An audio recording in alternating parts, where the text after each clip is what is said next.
Central bank ने report किया है कि मुल्क को माली साल 2024 में 30 अरब डॉलर से ज़ायद की तरसीलात ज़र मौसूल हुई, जो कि गुज़िश्ता माली साल के मुकाबले में 10.7% इजाफा को ज़ाहिर करती हैं, जबकि गुज़िश्ता माह के लिए आमदन में साल ब साल 44% इजाफा हुआ है।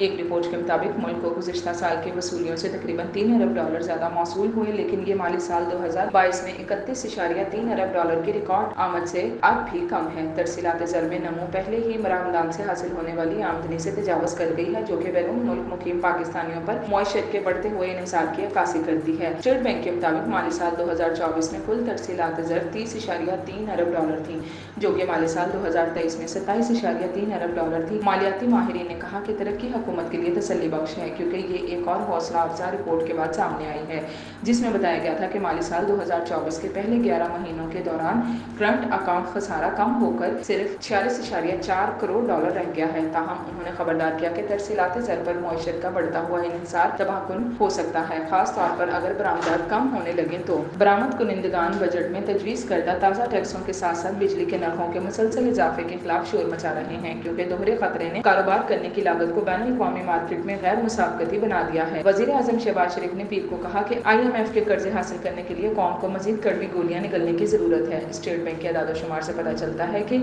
रकूम की आमद गुज़िश्ता माह 3.2 अरब डॉलर थी, जो कि जून माली साल 2023 में 2.187 अरब डॉलर के मुकाबले में 44.4% के इजाफे को निशानज़दा करती है। माली साल 2024 के मई में पाकिस्तान को 3.242 अरब डॉलर मौसूल हुए थे। माली साल 2024 की दूसरी शेषमाही पहली शेषमाही से बहुत बेहतर थी, क्योंकि आमदनी में खातिर ख्वाह इजाफा रिकॉर्ड किया गया। ताहम कुछ तजियाकारों का ख्याल है कि आने वाले सालों में तरसीलात ज़र में मजीद इजाफा होगा, क्योंकि सैकड़ों और हज़ारों पाकिस्तानी मुलाजमतों के लिए पाकिस्तान छोड़ रहे हैं।